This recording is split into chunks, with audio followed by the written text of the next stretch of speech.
Hello there. Welcome to a Thursday edition of the show. Yes, I made it back to Colorado at the very least. I will be back in studio for tomorrow's show. Ray, you could take me out of my ears there. Thank you. Um, so no major travel issues to report today. Pretty smooth sailing out of Reno. Would have liked it to all told be a better trip. Talk about that coming up through the course of the program. But glad to have you, whether you're listening on 740 KVOR, Extra Sports 1300, or perhaps you're listening on one of those two station streaming apps, which are free to download and free to use. And they are sponsored by Diversus Health, mental health, and well-being for all. We waited 12 years for this, which is NHL players back in the Olympics. Now, I am one who is largely in favor of the amateurism that exists within the Olympics, much like I am generally for the amateurism that has existed for a long time in the NCAA. But I am also a realist, and I also can understand that things change, the world evolves. And I think what I like most as an American, and I feel like it's, paramount to who we are as a country, I like winning. I'd like to do as much winning as I can. And yes, the miracle on ice will forever live in American sports lore, and it's a phenomenal story. But there was also a different backdrop with that, right? If you look at it just every 4 years, there's not that geopolitical, undertones with it, right? And also too, it makes it so special that one time a bunch of teenagers were able to beat a team full of professional grown men on the Russian team. But you can't sustain that. You can't replicate that. So let's just have the best players. Let's just do that, because when Russia gets back into the Olympics, they're just going to throw out a bunch of KHL guys. They're not going to pay any attention to whether the NHL sends their players or not. And I want the best players out on the ice. And it's not this way for every sport. Right? Like, the best skiers are the best skiers. There's no amateur skiers, and like, we are getting the best in all of these sports. And I think that's really what the Olympics are about. Right? Best on best, your country against my country. And it's different dynamics because there are professional leagues when it comes to hockey, both on the men's and the women's side. Same can be said for basketball during the summer. I want to see best on best. And the only way you do that is if the NHL agrees to send their players to the Olympics. And what we have gotten hasn't been the most compelling hockey so far, save for the Sweden-Italy game yesterday. But therein lies again, like, what a great story Italy was, because they were going up against a bunch of NHL players and were giving them everything they could handle. It hasn't been, other than that, the most compelling hockey, because there is a separation of powers that go on in the hockey world. But you see the best players in their given sport competing. And that's what you want to see in the Olympics. And what it has given us today is the idea that we are very much on track for that USA Canada gold medal game that we so desperately wanted the minute that the Four Nations ended. Earlier today, Canada blew out Czechia, which is a massive win. I know Canada's better than Czechia, but Marty Natchez and company were supposed to give Canada at least some resistance. They gave them none. And Canada wins 5-0 earlier today in that game. Nathan McKinnon had one goal. He had another one that was overturned. A lot of goals overturned today, both in the Canada game and the USA game that is currently going on. But Nathan McKinnon gets a goal today as Canada beats Czechia 5-0. And my biggest question about Canada was not the firepower that they have. I mean, Celebrini, Stone, Horvat, McKinnon, Suzuki, it's not even all of their best players.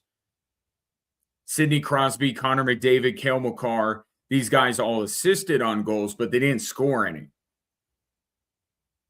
So I look at Canada and say offensively, they may have more to give throughout this tournament. But my biggest question for them was Jordan Binnington in goal. I thought that could be the advantage for the U.S. as we fast forward to the gold medal game. That could be the advantage for Team USA. Because I just don't think the U.S. has the same level of firepower as Canada does. Well, Binnington was fantastic against a decent Czechia team. I don't think Czechia was in contention for a medal, but it's a solid team. And Canada just overwhelms them in every facet of the game today. Now, right now, the U.S. just underway in the third period. They have a 4-1 lead over Latvia, which, with all due respect, is not even the level of team that Czechia was for Canada. The story in this game is Brock Nelson. Brock Nelson right now has a pair of goals, and he could have 4. That's how good and impactful he has been on the ice today for Team USA. And remember, this is a third-generation Olympian. And I saw his interview just before I went on air with Catherine Tappan, where he talked about the emotions that he had taking the ice. And you may have seen the viral video of Bill Guerin, the Team USA GM, calling him up, kind of giving him a hard time. But you could tell, even though it was a lighthearted conversation, you could tell how much it meant to Brock Nelson that he gets to represent his country and his family on this stage. And man, that dude is all over the ice today as Team USA scores again to make it 5-1. Austin Matthews gets the goal. So U.S. matching Canada in terms of their output with 5 goals. But Brock Nelson scores 2 in the second period. He could have had 4. 1 was overturned because of goaltender interference, and 1 clanged off the post. And he could have had an assist on the first goal or the second goal of the game for Team USA that was overturned because of an offside call on Brock Nelson. So Brock Nelson certainly has his fingerprints all over this game today. But easily could have 4 goals and an assist. Now, as far as the calls are concerned, he was clearly offside. So no problem there. The goaltender interference to me was a little bit more letter of the law than the intent of the law. And what happened was a U.S. player gets kind of bumped by a Latvian player, goes into the Latvian goaltender who is plays for the Columbus Blue Jackets, bumps him, and then he doesn't get right out of the crease. He kind of hangs around, and then the shot comes in. It was redirected, looked like it was redirected. The goaltender would have had no chance. So that's why I say it's letter of the law and not intent. The intent is if the goaltender can't make a play on the puck. Well, the shot was such as the goaltender had no chance. But letter of the law, he was in the crease. He bumped him, made contact shortly before the shot came in. So ticky-tack, I think, is a fair way to put it. But, and you thought at the moment, so Latvia successfully challenges 2 goals, gets them overturned. They also kill off a power play at the end of the first period. And if this were, let's say, an NHL game, you would say, oh, that's huge. Latvia gets 2 goals overturned. The U.S. has got to be feeling a little bit disappointed about it. And then Latvia, late in the first period, kills a penalty to give them a bit of momentum. But because the talent disparity is so great, the feeling that you actually had after the first period was it's just a matter of time before the floodgates open. And that has indeed been the case. U.S. gets 3 goals in the second period to go up 4-1. And as I said, they just added one from Austin Matthews to make it 5-1, 15-20 to go in period number 3. So, yeah, both of these teams look as advertised here in their first game of the prelims. There's also another aspect of these games today that the irony of it all is a little humorous if you're an Avalanche fan. Nathan MacKinnon scored on the power play today. Brock Nelson scored on the power play today. Avalanche players not only making a huge impact in their respective games, but doing it on the power play. If you're an Avs fan, you got to laugh to keep from crying. Because even with arguably the best player in the world, another guy in Cale Makar that's among the top 5 conservatively, and then you have Brock Nelson as well, who's an extremely talented player. The fact that they can't, playing together, get goals, but playing for their respective countries they can, it's a little funny. But in that, and I talked about this yesterday, that I would very much like to watch the power plays of these two teams, especially when Avs players are on the ice, and figure out, like, what's going on here. And I figured it out. Okay, so hear me out on this. In order for the Colorado Avalanche to start scoring on the power play when they come back from the Olympic break, all they need to do is trade for Sidney Crosby and Connor McDavid. That's it. That's all. They do that, and their power play becomes unstoppable. That's it. Not too much to ask, I would say, from Chris McFarland. All you got to do is trade for one of the best players of his generation, well, 2 of the best players of their respective generations, and one guy that is the title holder for best player in the world right now. That's it.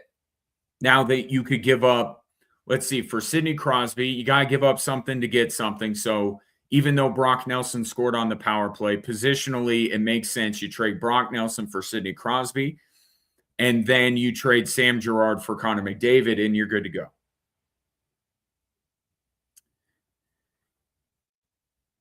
Which flies in the face of what I have theorized to be the remedy for the Avs power play. Because I thought less talent. So, or maybe what it is you either have to have the most talent that has ever been on the ice at one time in a hockey game, or you got to go the route I said and get more grinders in that power play. And since I do not foresee the Avs landing Connor McDavid, and Avs fans have been trying to put Sidney Crosby on the Avs for years now to no avail, I think their only path forward is the way I'm saying. But that Nathan MacKinnon goal, I mean, it was, I know I'm not supposed to like Canada or root for Canada, but I feel like your team affiliation is okay when it's Canada versus Czechia. And you have Taves, Makar, and McKinnon, which outweighs Marty Necas on the other side. It was a thing of beauty. It was Makar to Crosby, Crosby to McDavid, and McDavid's on one post, Nathan MacKinnon's on the other, and Connor McDavid just slightly elevates the puck enough to get it over the goalie to Nathan MacKinnon, who bats it in. I forget the name of the Czechia goalie, but like, what do you do? What do you do? Makar to Crosby to McDavid to MacKinnon. That's just it. It's not fair. But yeah, US and Canada are going to there's going to be a sense here as we move forward that they're just, and even now they're showing highlights of the fight in the Four Nations. I mean, this is inevitable. And on our way to get to this inevitable matchup between Canada and the US. I think the US and Canada are going to be dismantling every opponent they go up against. Yes, because they're that much better, but also there's going to be a tit for tat, I think, going on. And I hope somebody, Catherine Tappan or my buddy Sam Farnsworth, who trying to get him on the show once this game is over, because he's out there in Italy. I hope someone asks them the question. Either a Canadian player or US player, preferably both. Are you watching what the other team is doing and trying to match it? I don't know if they're going to answer honestly, but I think they are. I think they will continue to do so. This is like, you know, one of those movies, and there's a scene like this in so many movies. I think in some Marvel movies, there are these kind of scenes where the mortal enemies, right? The main bad guy, the main good guy, they're on a battlefield. And there's quite a bit of distance between the two of them. And they spot each other from across the battlefield. And they kind of lock eyes, and it's like, yeah, it's going to be you and me here. And then what they do is they just eviscerate guys on both sides, just to, you know, just tossing them aside, punching, kicking, all of this kind of stuff, just to clear a path to get to one another. That's what we have going really on both sides, the men's and the women's side. It just so happens that the women, the way that their tournament is set up, we got US Canada early. But on the men's side, they're not going to see each other till it matters the most, till everything is on the line. And in the meantime, I feel for every single team that goes up against these two juggernauts. Still 5-1 US. Again, Brock Nelson with a pair of goals, 11:42 to go in the third. Keep you updated on that. And as I mentioned, Sam Farnsworth used to work at KKTV. For those of you who are not familiar, now he's doing television in Salt Lake City, regular over in the Olympics, summer or winter. And he has been kind enough to try to make some time for us as we move throughout the program. In the meantime, it's you and me at 719-247-1313. Coming up next, kind of stick with the U.S. versus a different country narrative, because the question is, who is to blame for the All-Star game getting the way it has gotten? Kevin Durant has some thoughts, and it's coming your way next on 740 KVOR and Extra Sports 1300.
Cold Hard Cash is heating up your February. We're giving 5 winners $1,000 each, 5 chances to score big and turn winter into winning. Just head to extrasports1300.com or kvor.com and enter this national contest for your chance to win Cold Hard Cash. Sponsored locally by Hot Wheels Monster Truck Live, coming February 28th to the Broadmoor World Arena.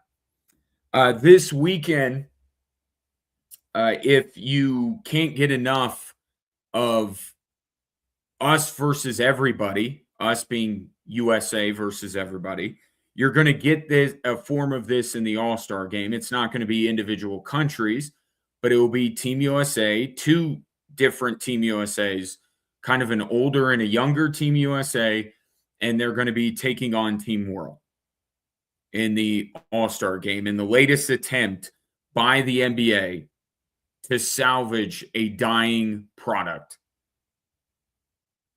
Now, Kevin Durant, who is on the old head team, even though I'm older than Kevin Durant and I refuse to think of myself as an old head, he's on one of the Team USAs. And he was asked the question whether, because it is now Team USA versus Team World, that he and other NBA superstars on the American side are going to give a little bit more. Here's Kevin Durant, an on-brand answer from one of the snarkiest athletes that we have in professional sports today. Go ahead, Ray.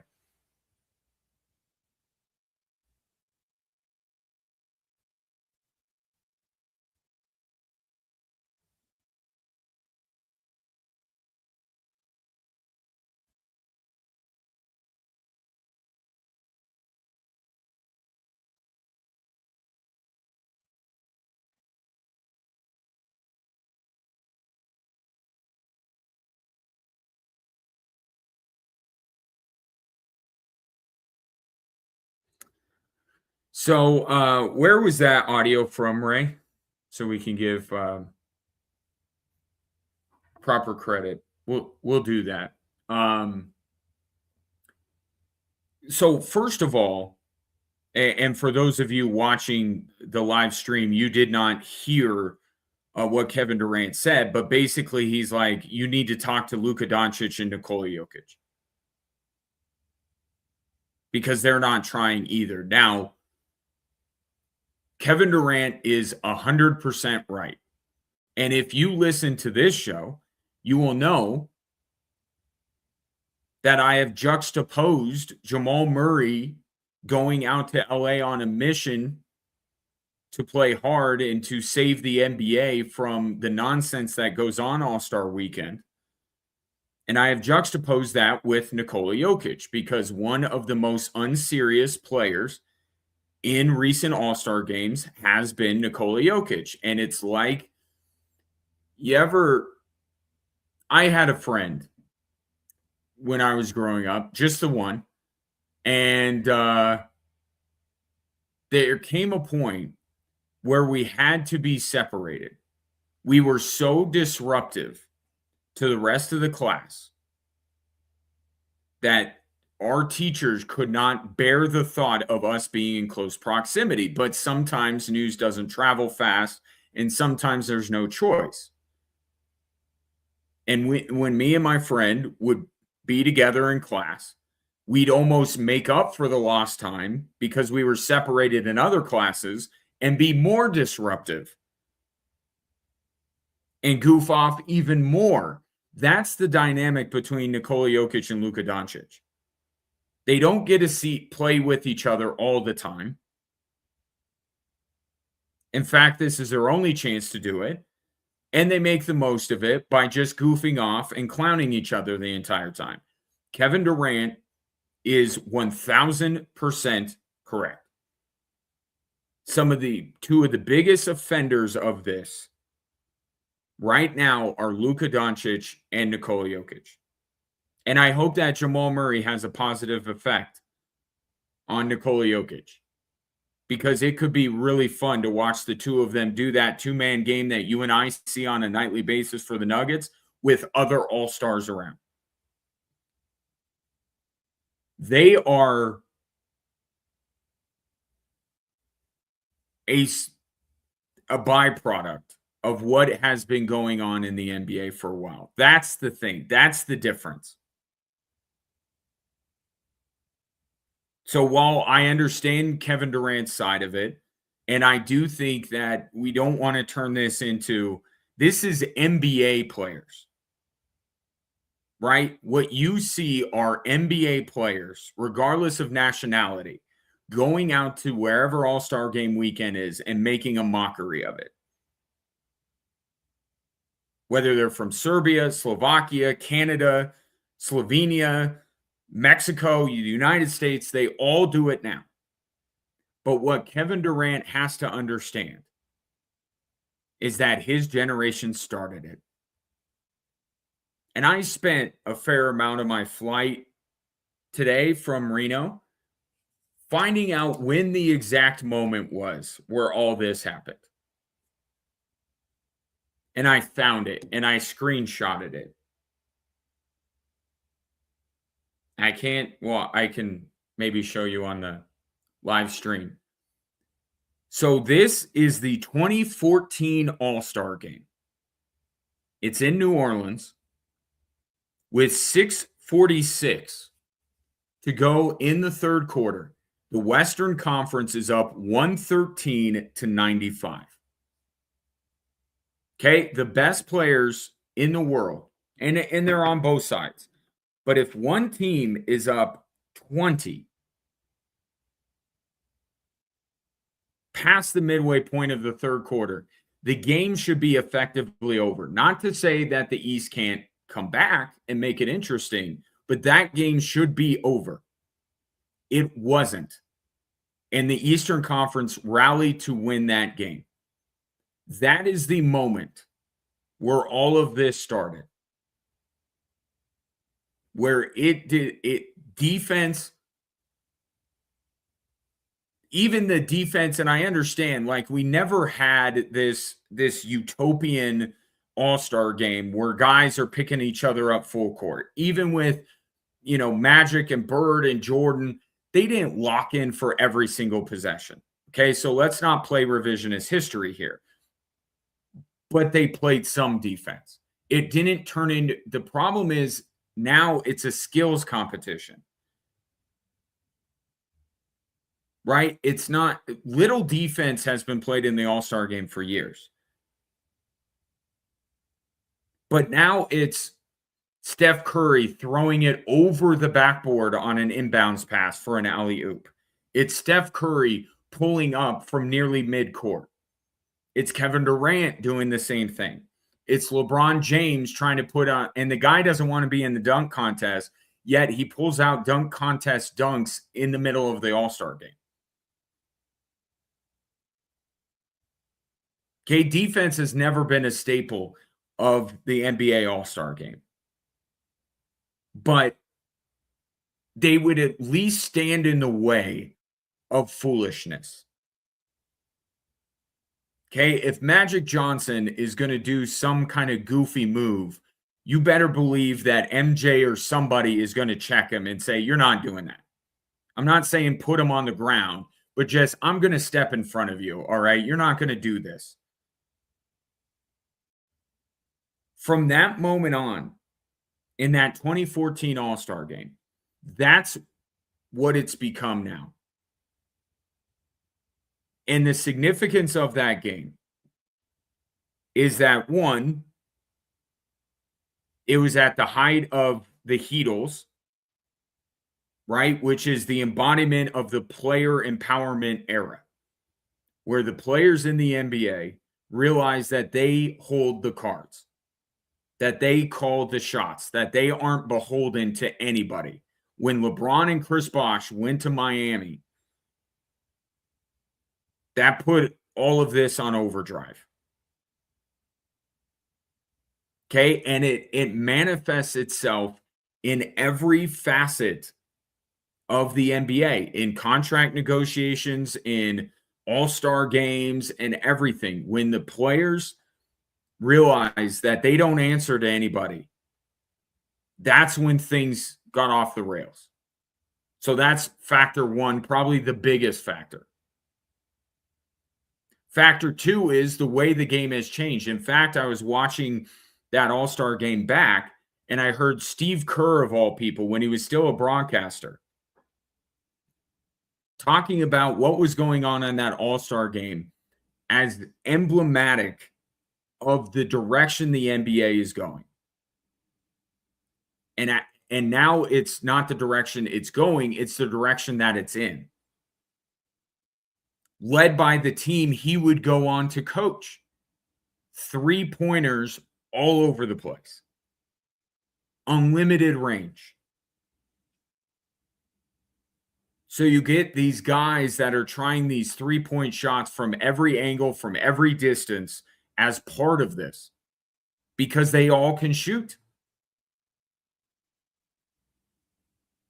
So the way the NBA style of play has gone, overvaluing, or not, I guess not technically overvaluing, but valuing the 3-point shot like they do, player empowerment. And there was one thing in addition to those two things in that All-Star game. Kobe Bryant did not play. Kobe Bryant was a bridge from not the old school, but the older school. He was a bridge between two different generations, the Jordan era and the LeBron era. He was kind of in the middle. Kobe Bryant, just the previous year, in 2013, had the highlights of that particular All-Star game in 2013 when he blocked LeBron's shot, not once but twice. That level of defense, rarely seen. But Kobe was Kobe. And of course, he made every All-Star. I don't think there was one year where he didn't get elected to an All-Star game, maybe early in his career. But when we finally found out who Kobe Bryant was or was going to be, he was elected to every All-Star game, played in almost every All-Star game. He missed the game in 2014 because of an injury. He was the tether between an All-Star game that sure lacked defense, but it felt like just the best players in the world and offense beating defense, to what we have now, which is an abomination. He was the one that was trying to pull that older style of the All-Star game into the newer generation and give that to LeBron and Kevin Durant and Russell Westbrook and Steph Curry and go down the list. But with him not being in that game, it started. And once he walked away, it got worse.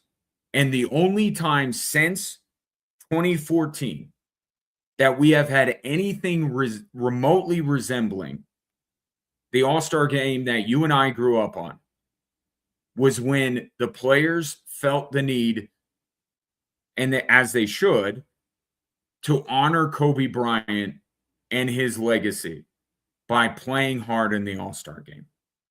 And they instituted the Elam ending. Remember that? That was the only exception to what has now become the rule of NBA All-Star games, which is they are not worth your time. So Kevin Durant can certainly point the finger at Luka and Nikola Jokic and say they're as bad as anybody, and I would be right there agreeing with him. But Luka and Jokic came into this well after it started. They weren't the preeminent stars in the NBA when all of this started. KD was. LeBron was. This is on them. And it is on them. I think it's a fair question to ask Kevin Durant because it will ultimately be on them, but also Luka and Jokic to try and get it back. I think this is the only format that can possibly work. East, West, old guys, young guys, the only thing that could possibly save the All-Star game from becoming basically the Pro Bowl is this format. So if this weekend it doesn't happen, it never will. And it will be effectively the death of the NBA All-Star game. It's been dying a slow death, but we'll be able to call it if this doesn't work and we don't get compelling basketball this weekend out in LA. Take your thoughts on Kevin Durant's comments. Where did it start for you, and where's your interest level going into this one?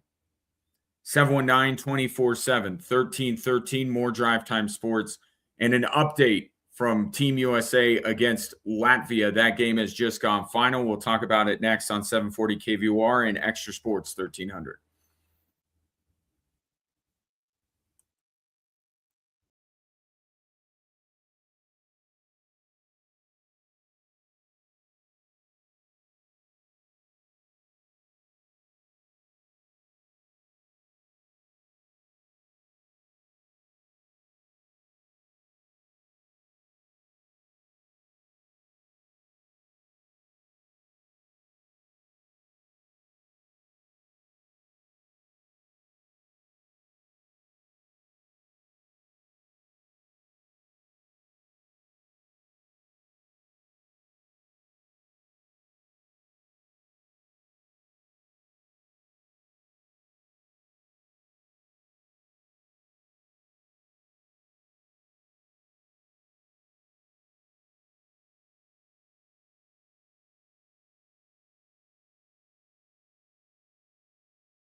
Get ready, Colorado Springs. The loudest, fastest, craziest show on ice is coming. Extreme International Ice Racing hits the Broadmoor World Arena Sunday, February 21st. Nitro powered bikes, 14,000 RPM, and no brakes. It's pure chaos on frozen ground. Get your tickets now at axs.com. Final from Italy, U.S. hangs on to beat Latvia 5-1. So if you're keeping track at home, the U.S. scores 5 goals today. Canada scores 5 goals today. But Canada shut out Czechia. U.S. did give up 1 to Latvia. A big day, big couple of days. Gabriel Landeskog scored a goal yesterday for Sweden. Brock Nelson had 2 goals today. And Nathan McKinnon had a goal in Canada's win. Cale Makar got an assist on one of the goals for Team Canada. So good so far for the matchup we all want to see, which is the U.S. versus Canada, and good for Avs players out there in Italy. 5-1 U.S. wins, and earlier today, Canada beat Czechia 5-0. U.S. against Denmark coming up Saturday afternoon, their second game of the prelims. Some news today, some sad news, but there is a silver lining in it. Zach Sandy of the Colorado Springs Switchbacks has called it a career, and I'll let the man himself tell you the reason for it. This was from the Switchbacks YouTube page earlier today.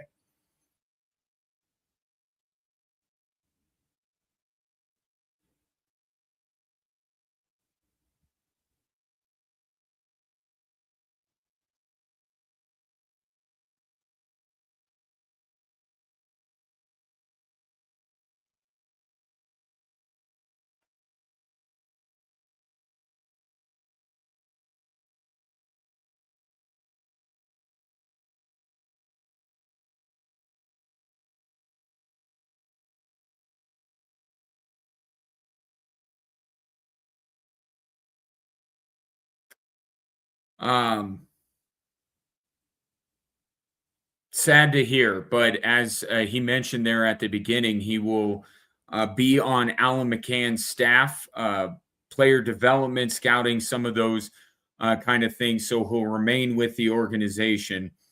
Zach Sandy, when the roster turned over as much as it did, when they moved into the new stadium with Brendan Burke and Stephen Hogan and James Chambers and Alan McCann, who's now the head coach of the Switchbacks, one of their most important additions was a player that they all knew from their Reading United and Philadelphia Union days. It was Zach Sandy. And they brought him in to lead the midfield of the Colorado Springs Switchbacks and to embody everything they wanted the club to be. And Zach Sandy absolutely represented that to a T.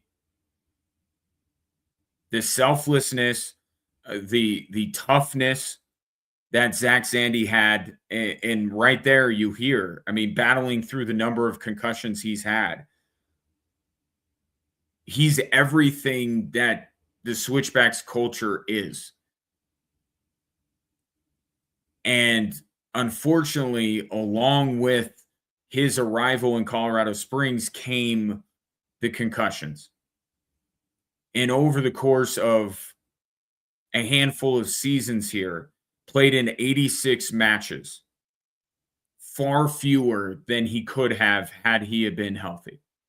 And it just watching this team, there would be a number of times where Roland Vargas and myself would comment to one another on air and off the air about there were games where, man, they could really use Zach Sandy right now.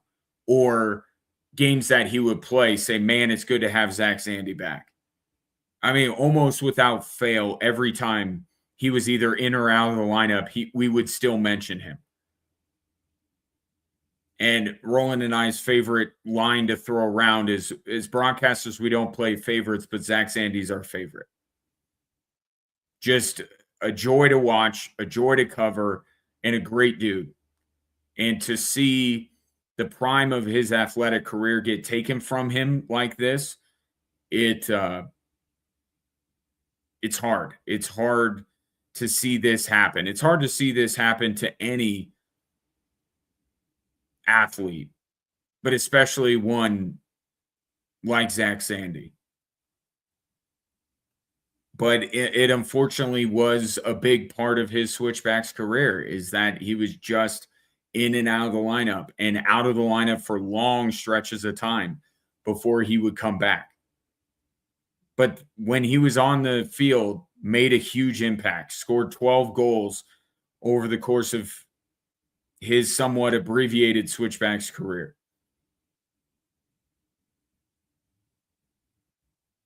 But, I'm not going to sit here and say this is the right or wrong decision. The right decision is what he feels like is the right decision. But we have seen many athletes now come to realize the risk of continuing to come back and trying to fight through concussion after concussion after concussion.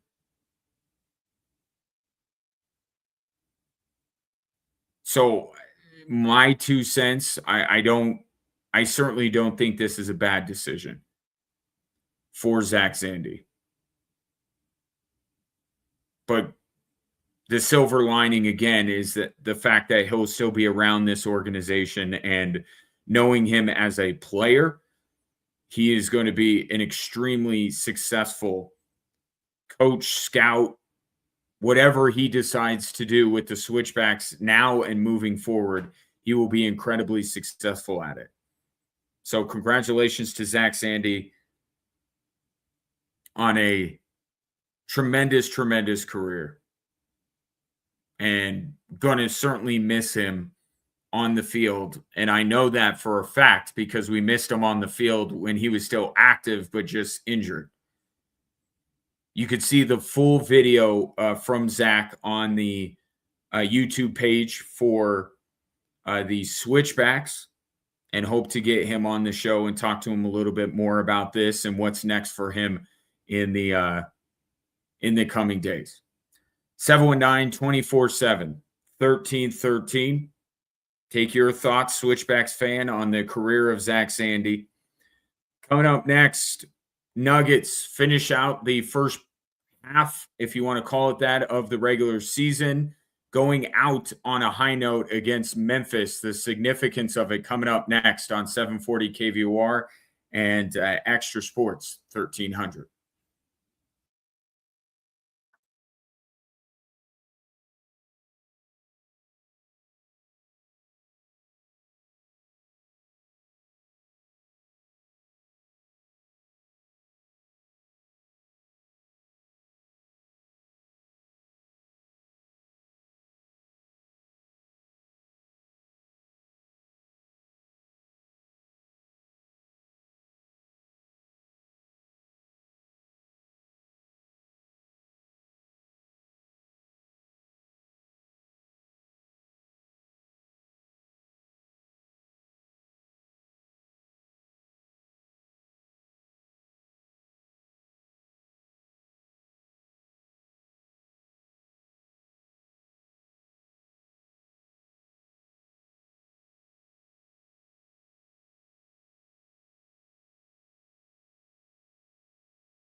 Welcome in hour two on this Thursday. Glad to have you. Shouts to those of you watching the show on our social media platforms, whether it be Extra Sports 1300 or 740 KVOR.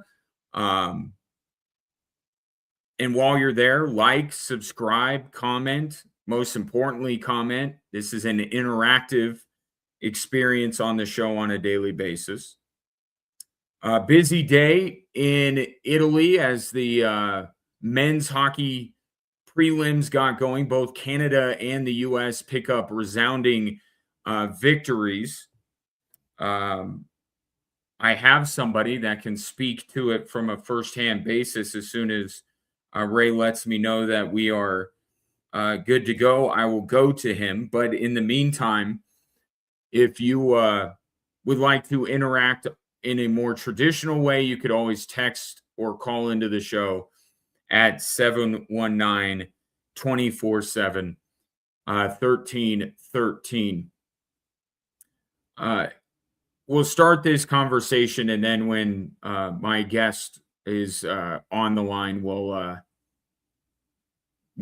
table it and pick it up in a little bit.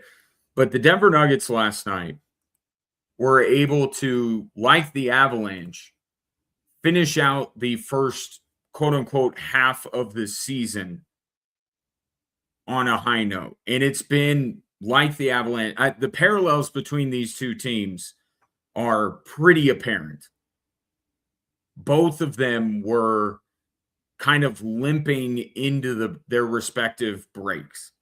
Now, for different reasons, kind of. I think with the Avs, they honestly have a little bit less of an excuse for the way that they were playing going into the Olympic break.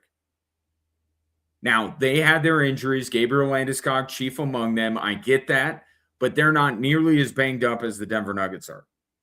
And the Avalanche weren't playing the caliber of teams that the Denver Nuggets have been playing.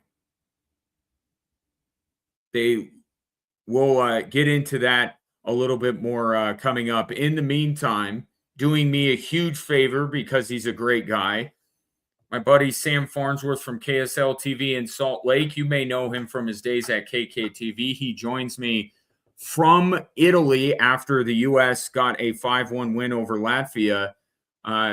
Sam, appreciate you, bud. How is it out there?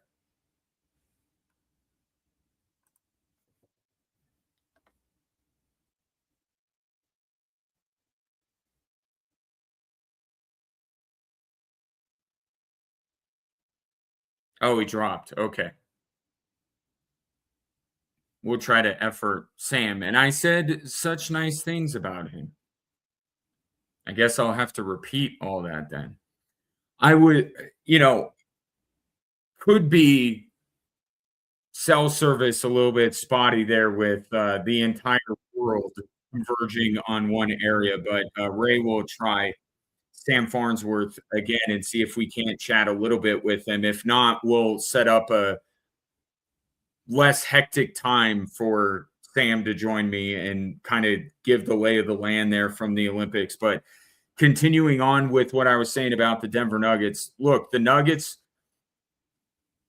limp into the break, metaphorically speaking and literally, with the injuries. They lose 4 of 6. Thunder, Pistons, Knicks, top team in the West, two of the top teams in the East.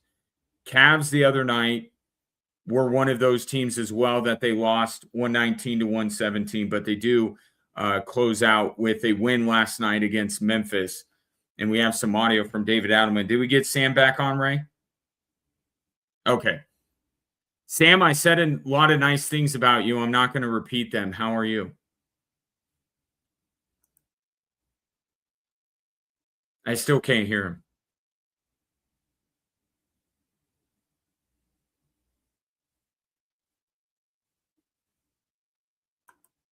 Yeah, I'm not getting anything from Sam. You gotta. We'll see if we can get that connected. With me being on remote location, I can't. hear the phone as easily. So we'll try to get that remedied here. We'll table Sam for now, work through some of those issues.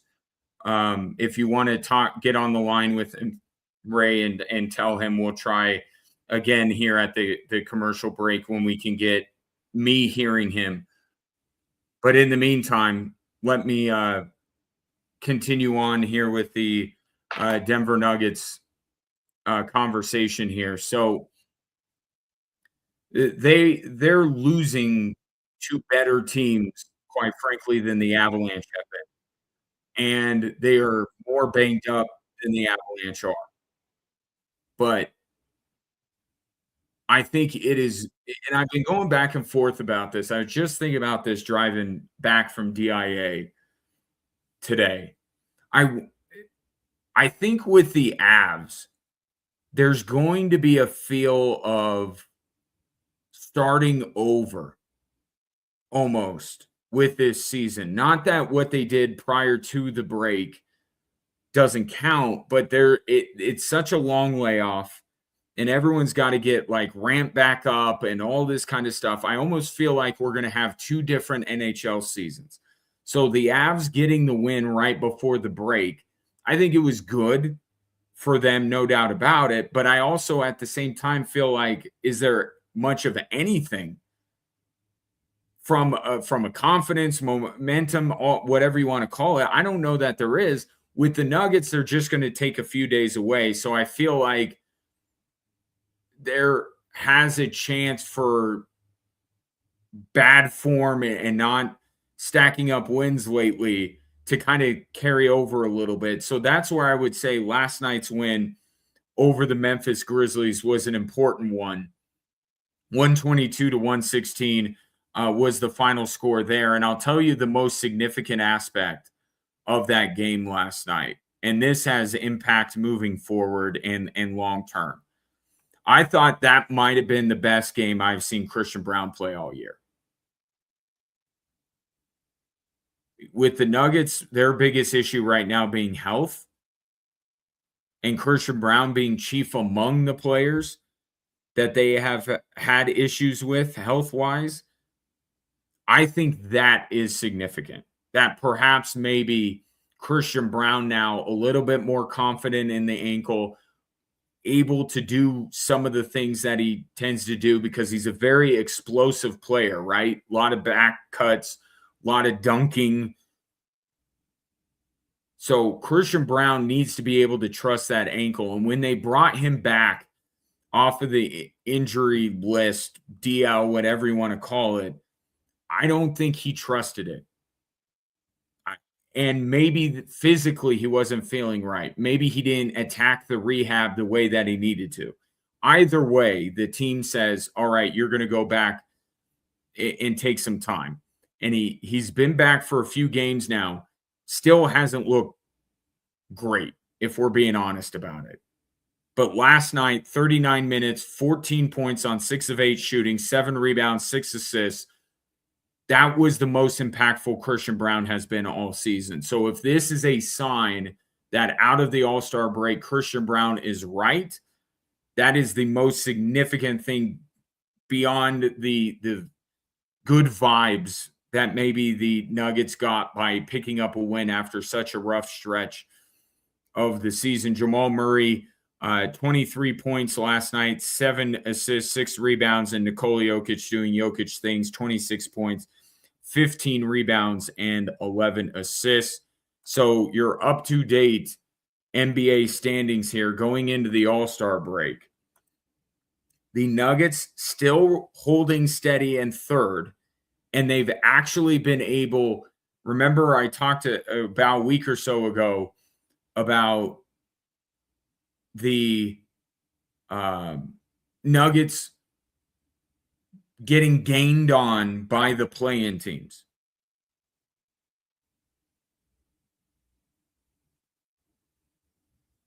Like, that's what they were losing over the last few games when Nikola Jokic came back, and they were losing still to Oklahoma City and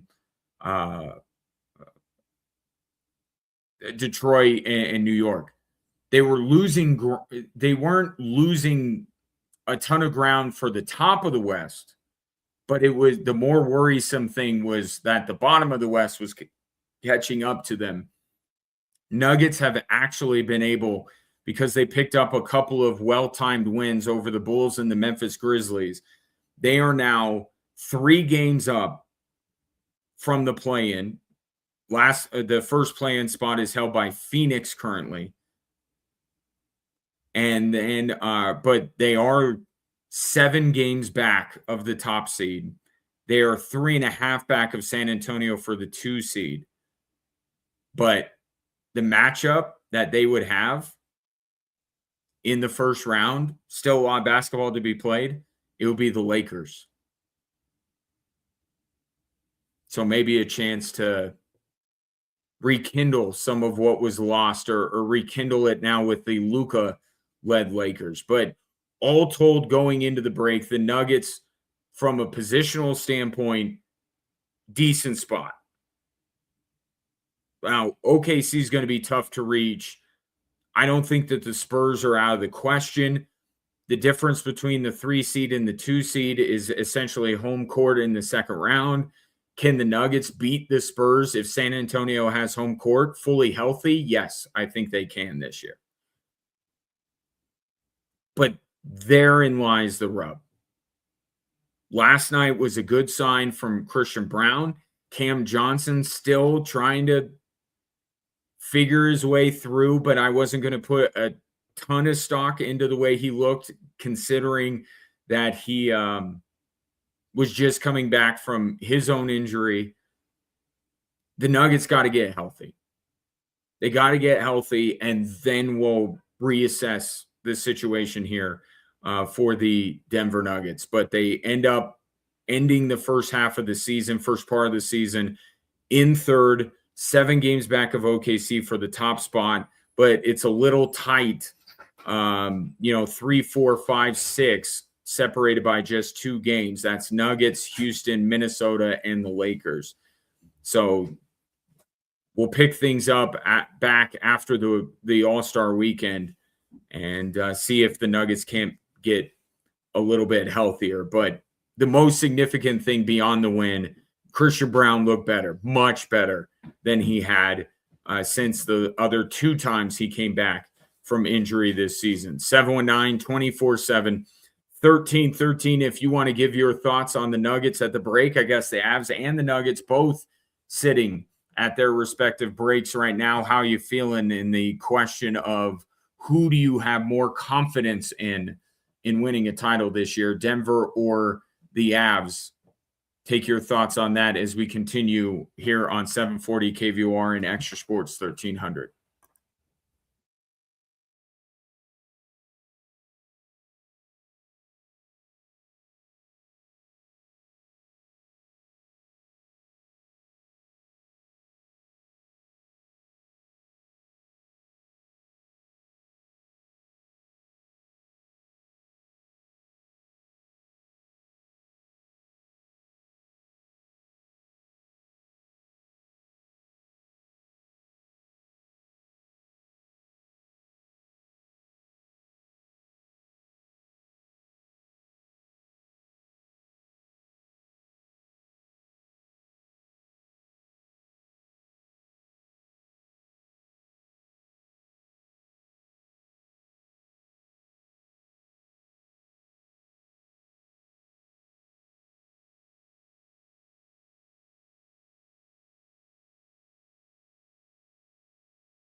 So we'll table the conversation with Sam Farnsworth. We'll get him on from Italy when we have a lot of different connection points. Me remote, Sam in Italy, Ray in the studio. So we'll wait till I'm back in the studio. I'll chat with Sam a little bit and see what works, but we'll get him on to talk about what's going on over in Italy. Again, today, both Canada and the United States win in resounding fashion, and it could have been an even more lopsided score in both of those games had it not been for some goals that were overturned. Canada beats Czechia 5-0, and the U.S. beats Latvia 5-1. Brock Nelson of the Avs with a pair of goals in that win. The U.S. will play Denmark coming up on Saturday. So Ray and I have been banding about this topic for a while between us and looking for the right time to bring it up. And I think it is the right time to bring it up because today the Utah Jazz have announced that Jaren Jackson Jr. is going to miss the rest of the season. And what he is missing the rest of the season with is removing a localized pigmented velonodular synovitis growth in his left knee. It sounds made up, doesn't it? It sounds made up, especially if you have been following what is going on with the Utah Jazz right now. And let me fill you in, and then I'll get back to the Jaren Jackson Jr. of it all. So Utah, after acquiring Jaren Jackson Jr., a significant player to put with a couple of other very good players in Lauri Markkanen and Keontae George, and you think after the trade deadline, okay, the Jazz are, they're building something now. Well, they have proceeded for almost every game since to pull their best players in the fourth quarter, regardless of how the game is going. The Utah Jazz have found a higher level of tanking. They have taken one of the biggest issues in the NBA and taken it to a new level. Because they were winning a game against Orlando, sat their starters in the fourth quarter, and lost. And then they did the same thing against Miami, yet they still somehow found a way to win, leading Bam Adebayo to have the comical line after the game, although he was being very serious about it. We need to find a better way to beat teams that are trying to lose.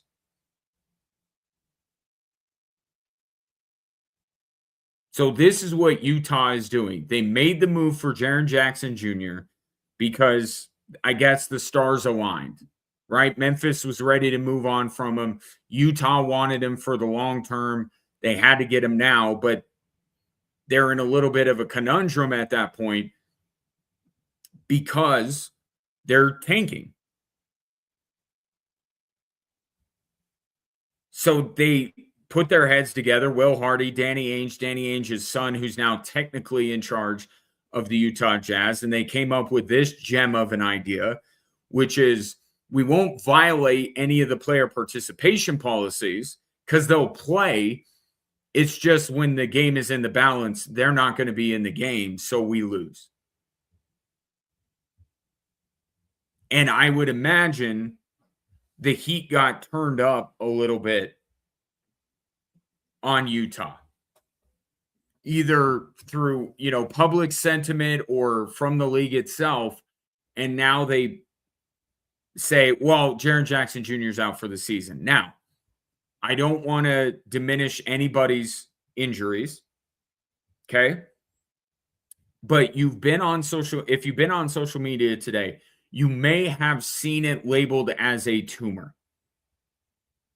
And I guess by definition, it would be. But another word to describe it would be a growth on his knee internally, right? And I think words matter. When it's described as a tumor, even a benign one, which this is, it still elicits a lot of shock and oh no, I hope he's going to be okay. This isn't from what I've been able to read this afternoon, this isn't something that necessarily could be malignant. This is an overgrowth, right? Which is what a tumor is. Overgrowth of tissue. Now, I don't know that there was, from what I have been able to glean about this, I don't know that this is, I just think that calling it a tumor, which is not what Utah called it, to be fair to them, it's other people who are saying, hey, this is a tumor. Don't take your shots at the Utah Jazz. It's a tumor. Yeah, technically it is. But was there real worry that this was something significant?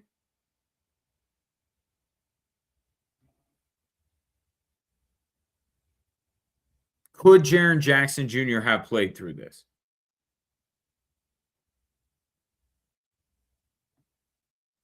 I think there's a chance he could have. But I wonder, and this is just me openly wondering, this is not source, this is not a report.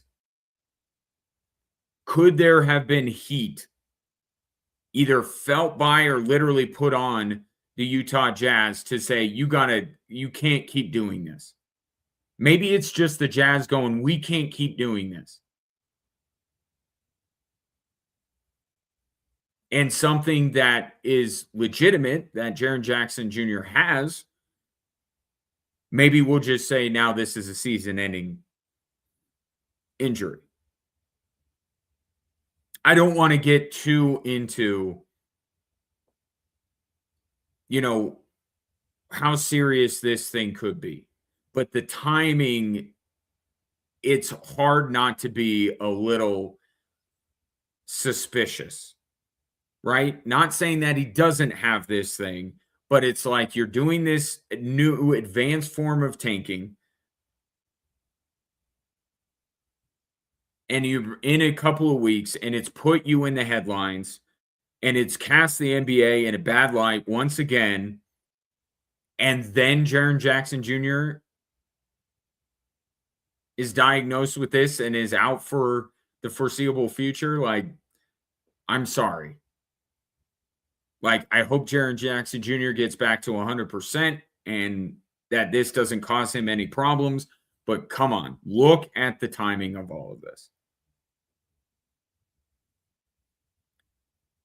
But what the Jazz are doing and have done is taken tanking into another stratosphere. And the stratosphere that they have taken it to leaves us at a point of no return. Adam Silver cannot let this continue to happen. You thought the way that teams tanked before was bad. This is next level. This is in the middle of a game that is up for grabs, that is in the balance, that a team is throwing the game. Let's call it what it is. You're taking the players that have gotten you to a point where you can win this game and you're removing them. How is that not throwing the game? You thought throwing the game was just not playing your stars. Oh no, this is could be considered throwing the game. Adam Silver cannot let this continue. And people in NBA circles are saying, well, what can they do? They're not violating the player participation policy because the Utah Jazz are never on national television.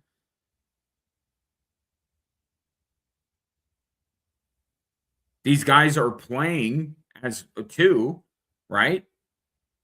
So if they hold them out of normal televised games, it doesn't qualify under the participation policy and draws the NBA's ire. And then if you play them for any amount of time, you're getting around it. The Utah Jazz are willfully circumventing the rules.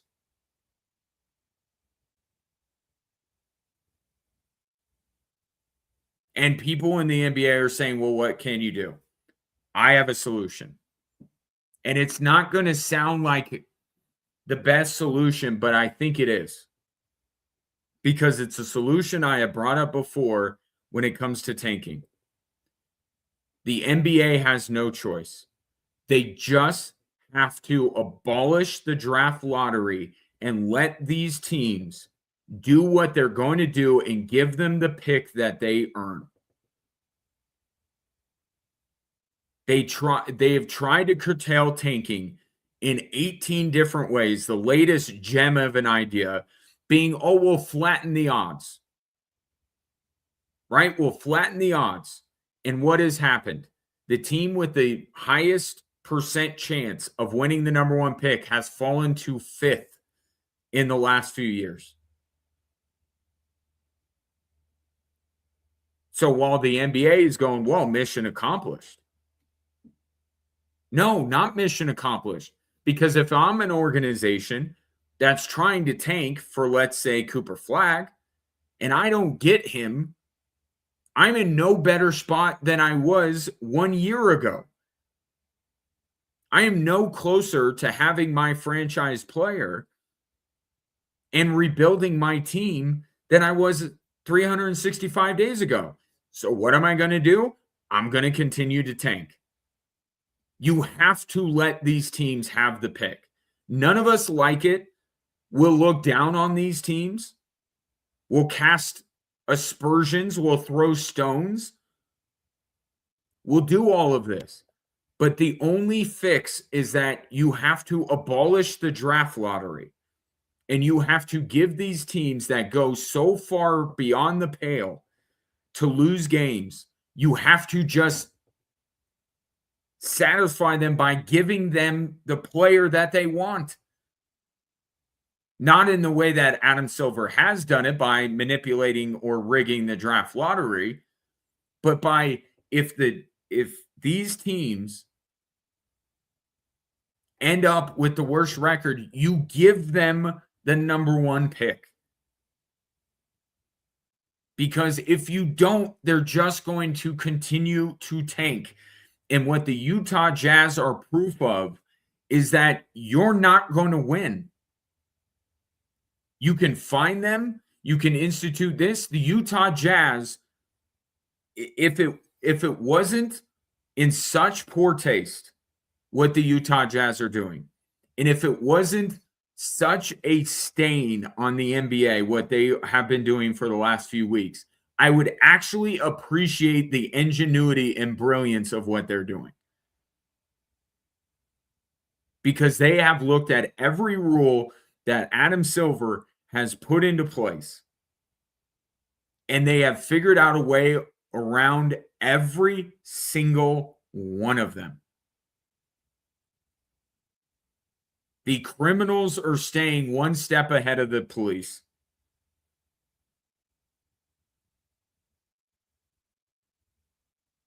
Now, I would not normally suggest a law being changed to legalize, stealing cars just because the police are having a difficult time catching the guy stealing cars.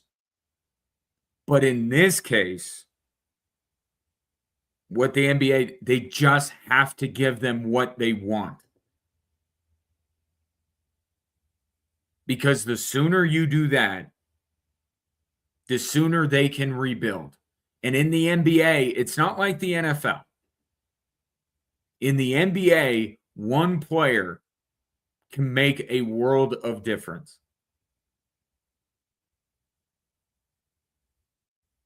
It can. Which is part of the reason why tanking is a thing in the NBA more than it is in any other league, because one player can change your fortune so much. You have to let them get that player. Now, there is a flip side to this, right? Because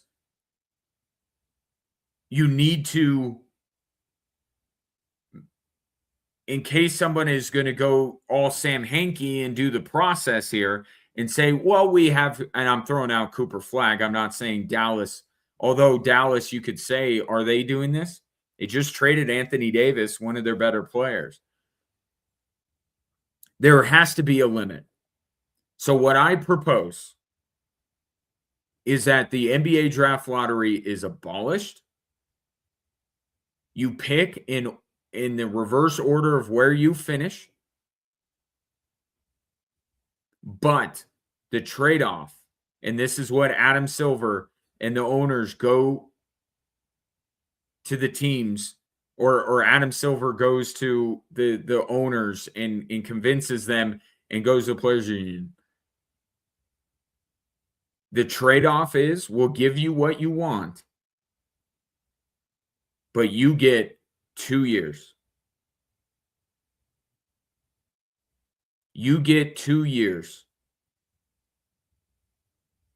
And if you end up in year 3 tanking again and ending up with the worst record, you're not getting the number 1 pick.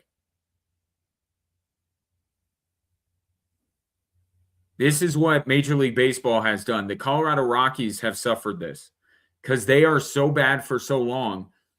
This last draft, they were not allowed to pick in the top 10. MLB decided for the Rockies and these other teams, you got to get your crap together. And you have X number of years to do it. And if you come back to us with your pockets turned out and say, we're not any better, we need one of them high draft picks again, you say no. The NBA needs to do the same thing. You want to tank for a year, even 2, you'll get the pick that you earn. Earn is a weird word in this case. But you will get that pick. But year 3, or maybe even you want to be more punitive, the team that picks first, year 1, does not get a pick first, year 2. I don't care. You want to go 2 years, 3 years, 5 years. Figure it out, but that's a deterrent. Because right now they think the lottery is the deterrent. It's not. The teams that are getting screwed over are just coming back the very next year in the lottery and hoping that they do better. You're not curtailing tanking with the draft lottery. And I get it. You think you can. You think that makes sense. You're not guaranteed the number 1 pick. So why would you tank? And here's a great example, recent example. Have you been following the Charlotte Hornets? So the Charlotte Hornets did not get the number 1 pick in this latest draft. They got pick number 5. And they ended up with Con Knippel. And they are one of the best stories in the NBA this year. Teams are weighing the risk reward and saying, yeah, we're trying to get the number 1 overall pick. But hey, even if we're in the top 3, the top 5, think about the draft. And this doesn't apply every single year. Think about the draft that LeBron James went in. And think about the Denver Nuggets situation. So the Nuggets, because of the draft odds and even though they had the same exact odds as Cleveland did to land the number 1 pick, which would have been LeBron James, but he somehow ends up in his hometown. That is what a weird coincidence. But think about the situation that the Nuggets still ended up finding themselves in. They dropped to 3rd. Oh no.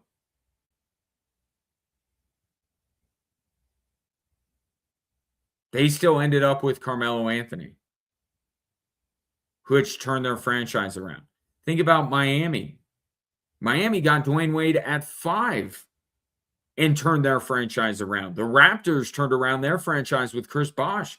There are drafts, and this year is one of those drafts, which is why you're seeing Utah go to such great lengths, and because they have their pick is protected. So if they fall out, I believe, of the top 5, they lose their pick. That's another thing that has to end. No more protections on picks. Do it like the NFL. You own our first round pick. We don't pick in the first round no matter what. But there are drafts like this one, like the 03 draft, like this past draft, where a team can still end up with a difference-making player in the top 5. So if they're guaranteed to be in the top 5, even if they fall from the top spot, it's not enough of a deterrent. And I hate this conclusion that I've arrived at. But it's the only way. They must just give these putrid tanking teams what they are tanking for. You do it like the NFL, reverse order of finish, and you tell them that in a year, 2, 3 years' time, you come back, you're not going to get that top pick. And you put it in pen and you put it in the CBA or whatever you got to do. That's the only way. These teams will keep finding new and inventive ways to skirt around the rules of the Keystone Cops. You just have to give them what they want and hope that they turn it around so that they're not back the very next year. Take your thoughts on the NBA's tanking problem taken to a new level. 719 24/7 1313. More Drive Time Sports next on 740 KVOR and Extra Sports 1300.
What do you do about tanking now that it has reached a new level with the Utah Jazz over the last couple of weeks playing their best players, sometimes winning the game, and then pulling them in the fourth quarter to help ensure that the Jazz lose and maintain their spot among the NBA's worst so they could try to get AJ DeBonsta or Carlos Boozer's kid. I think you just got to give them what they want. They're tanking to try and find a franchise changing player. We've seen it work time and time again in the NBA. Oklahoma City has done it. I mean, they're an embodiment of tanking working. Spurs got Victor Wembanyama.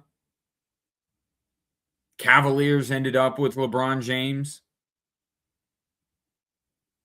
Like, it works. Dallas ended up in the ultimate tank job with Cooper Flagg.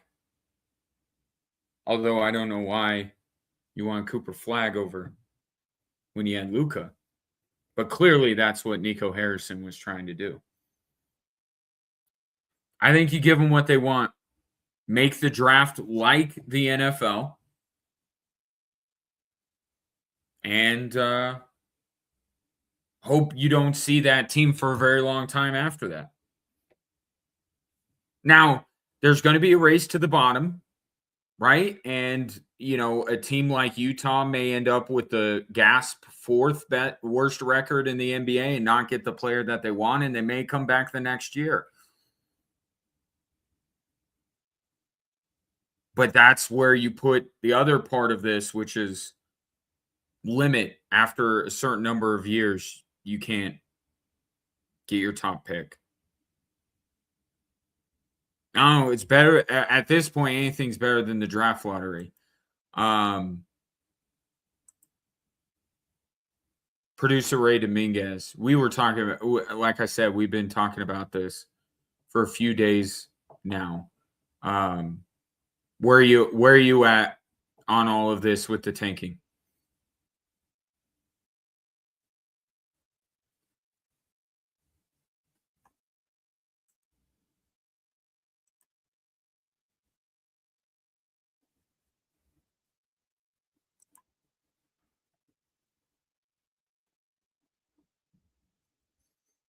Yeah, I mean, it sucks that we're even here. There are reasons why we're here, but that doesn't make it suck any less. You know, for people like Ray and I who love basketball, it's hard sometimes to love that league because there's just so many things wrong with it, and now you got your superstars that are being investors in predictive market companies and all of that. Like the NBA has just got. I would say that the NBA, there is no league right now with more problems than the NBA. And I'm sure like the concussion thing with the NFL was worse, a worse thing than tanking or call sheet. As I literally just saw an ad for call sheet. Giannis was not in it, but there have been concussions was a worse crisis for the NFL. Steroids was worse for MLB, but for a league right now with as many issues as the NBA, I don't recall a league that had the myriad of issues and problems that the NBA does. And don't forget, there is a federal case being built against a number of NBA figures, including Chauncey Billups, for feeding insider information to bettors to be able to basically defraud betting companies. I mean, that's essentially what it comes down to. But man, the NBA has so many problems. And then the All-Star game. Where are you at, Ray, with the All-Star game? Do you think it's gonna be good? Better than it has been?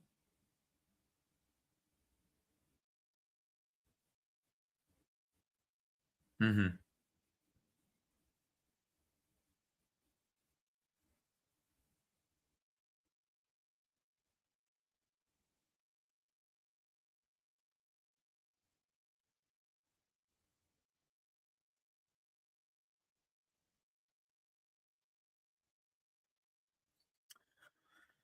Yeah, you'll hear if you have not heard those comments yet because you weren't listening earlier in the program. We'll play them during what's driving the show, and you'll hear what Ray is alluding to with Kevin Durant.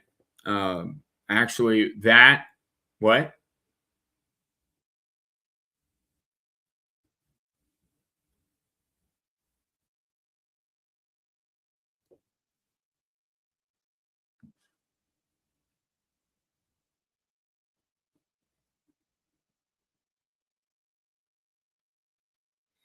would you pay to watch that?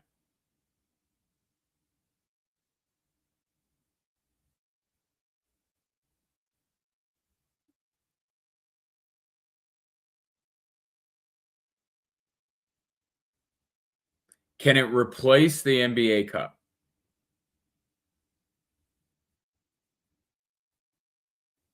Yeah, but I'm just saying, can we get rid of the NBA Cup? Well, that's the other part of it too. Why does the NBA Cup exist? Because no one cares about their games before Christmas.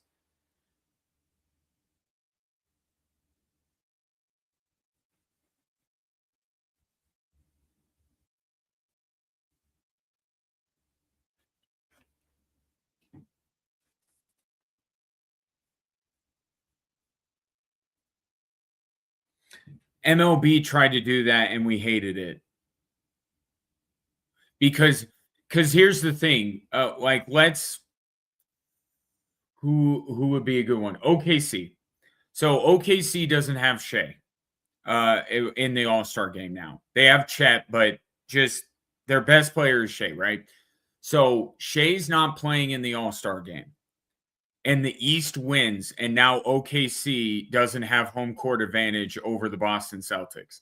That's we did this with MLB because MLB, the All-Star game ended in a tie in Milwaukee, and they felt like they had to do something drastic because everyone was so angry that the game ended in a tie. They made home field on the line, and then we all realized that it was terrible because teams, especially when you allow like players from the Rockies and the Tigers. Tigers are good now, but they haven't been for a very long time.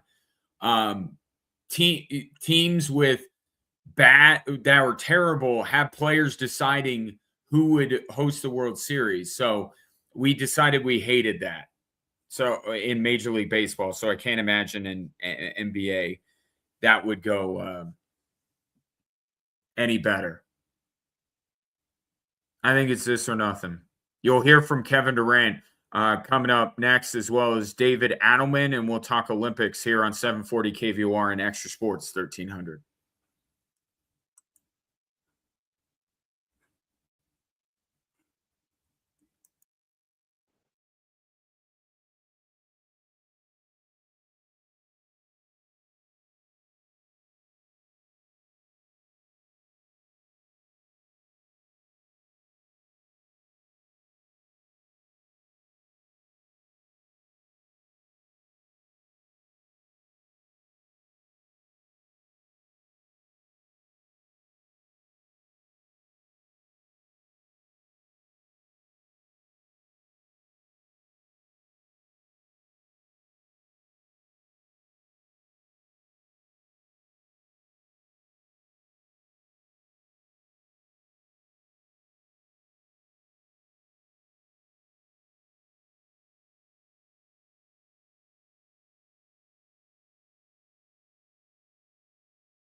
Hello there. Welcome in hour 3 on this Thursday.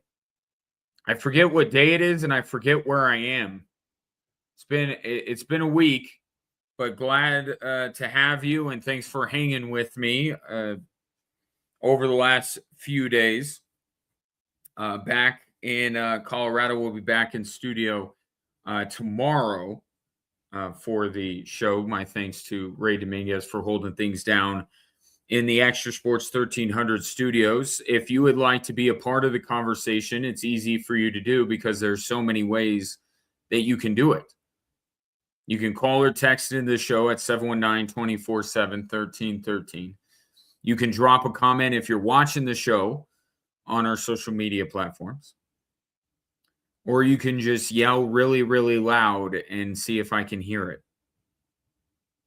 Any number of those ways will work. Some more effective than others, though, if I'm being honest. Perhaps you have thoughts on these, which are the 3 stories that are driving this show.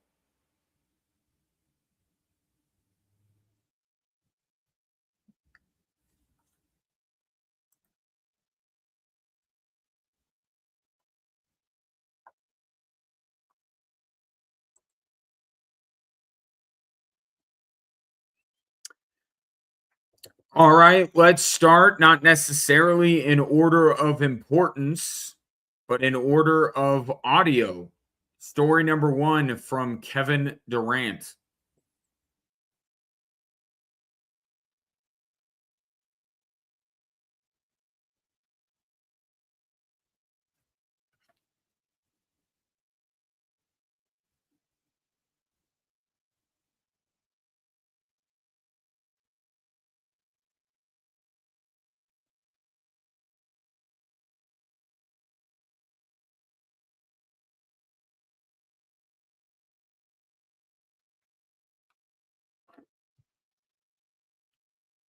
You could tell that Kevin Durant had some home court advantage there. That audio, courtesy of Michael Shapiro from the Houston Chronicle. The fake press laughter, little much, especially from that first woman. But the point that Kevin Durant makes is not incorrect. And I have said repeatedly on this show, because I have seen First Take and some other places take this conversation to a place it shouldn't be going to be quite honest. Yes, Nicole, it is not an American problem anymore about the effort level in the All-Star game.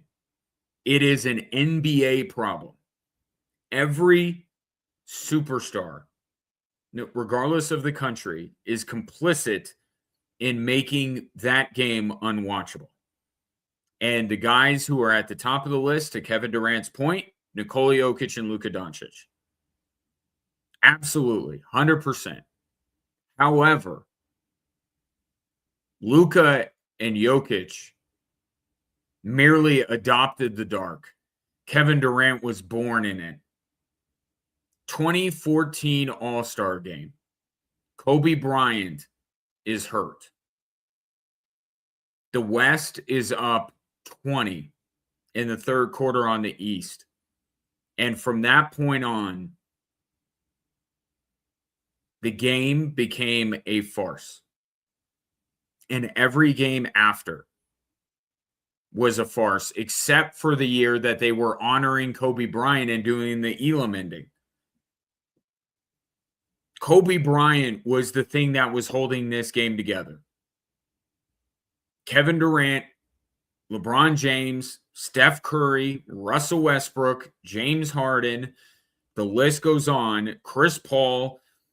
These are the guys that led the generation to turn the NBA All-Star game into a farce. And they brought in Jokic and Luka, who are now the biggest offenders of this. But KD and company is where this started. They were on the court when this began. Luka and Jokic weren't.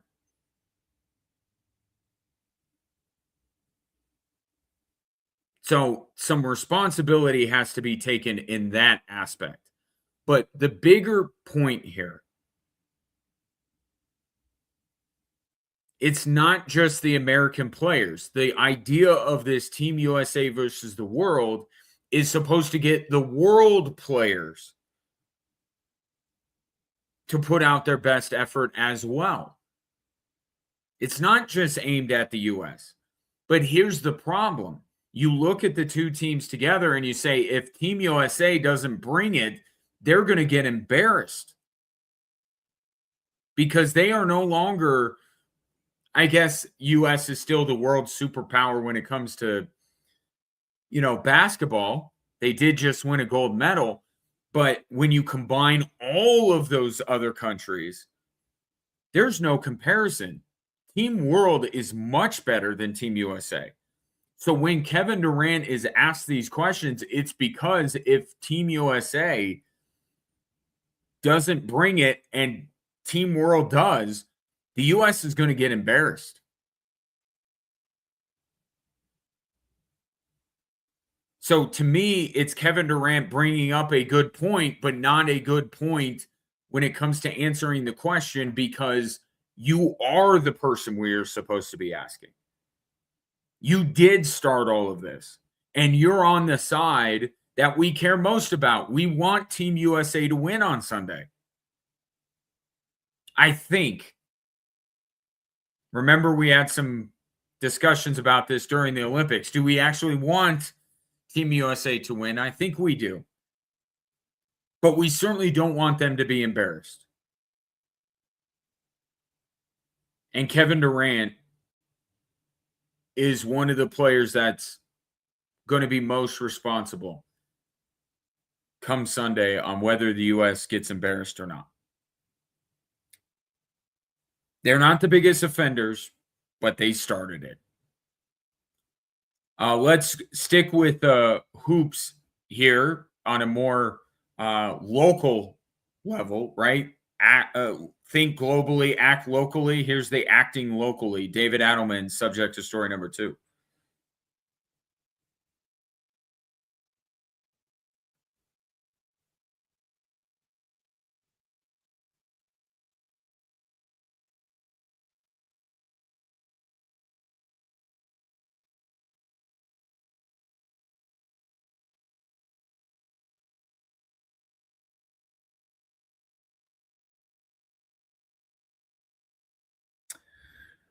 David Adelman feeling a little bit better about his team despite them playing the torn down Memphis Grizzlies. 121 to or 120. Let me get the score right here. My window just closed. 122-116 was the final. And look, I'm not the last team that you should talk about, injuries and who's playing and who's not is the Denver Nuggets. Like, look, take a win wherever you can get it. If you're the Denver Nuggets with how banged up they are. Now they're less banged up than they used to be fair. I don't really care that they played Memphis either because they needed a win, to David Adelman's point. 2 losses to Detroit, a loss to OKC, a loss to the Knicks, a loss to the Cavs. They are limping metaphorically and literally speaking going into the All-Star break. So they needed a win. But I think the bigger story out of last night is the way that Christian Braun played. And Ray brought this up earlier off air. It's a good point. Christian Braun, actually, the last couple of games has been quite good for the Denver Nuggets. But last night, he scored 14 points on 6 of 8 shooting, 7 rebounds, 6 assists. He had 20 against Cleveland the other night. I guess it's easier to appreciate the efforts of Christian Braun when it comes into victory. But he's the guy that, along with Cam Johnson, that just haven't looked right all year.